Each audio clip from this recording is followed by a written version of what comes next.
Hi అండి. Welcome back to minus recipes. ఈరోజు ఒక మంచి టిఫిన్ చూద్దామండి. దోస రెసిపీ. ఇందులో అస్సలు బియ్యం వాడకుండా మనం చాలా ఈజీగా టేస్టీగా చేస్తున్నాము. చాలా హెల్తీ రెసిపీ అండి. ఈ రెసిపీ అయితే చాలా బాగుంటుంది. అయితే దీనికోసం ముందుగా మనం మినుములను తీసుకుని 3 to 4 అవర్స్ వరకు బాగా నానబెట్టుకోవాలండి.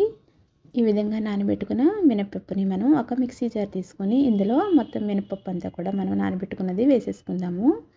తర్వాత దీనిలోకి కొద్దిగా జీలకర్ర వేసుకుని అలాగే కొంచెం సాల్ట్ వేసుకోవాలండి. టేస్ట్కి సరిపడా సాల్ట్ వేసేసుకుని తర్వాత దీనిలోకి 2 నుంచి 3 గ్రీన్ చిల్లీ వేసుకుని అలాగే కొంచెం కరివేపాకు కూడా వేసేసి కొద్దిగా వాటర్ పోసుకుని మిక్సీ పట్టేసుకోవాలండి.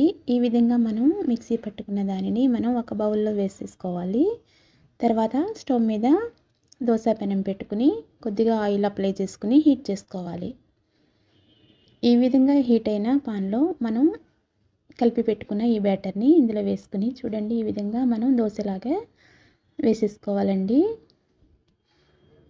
కొంచెం స్టిక్కీగా ఉంటుంది. మనం ఇందులో బియ్యం అది ఏమీ వాడలేదు కాబట్టి కొద్దిగా చూసుకుంటూ మనం దోశలాగా స్ప్రెడ్ చేసుకోవాలి. ఈ విధంగా స్ప్రెడ్ చేసేసి చివరిలో మనం కొద్దిగా ఆయిల్ కానీ గీ కానీ వేసుకుని రెండు వైపులా కాల్చుకుంటే చాలా టేస్టీగా హెల్తీగా మనకి మినపట్టు రెడీ అయిపోతుందండి. ఈ మినప దోశ చాలా హెల్తీ. మనం protein, fibre, calcium rich recipe అండి.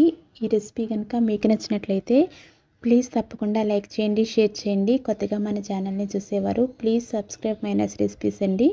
అలాగే ఈ రెసిపీ కనుక మీకు నచ్చితే మీ ఫ్రెండ్స్కి, రిలేటివ్స్కి తప్పకుండా ఫార్వర్డ్ చేయండి.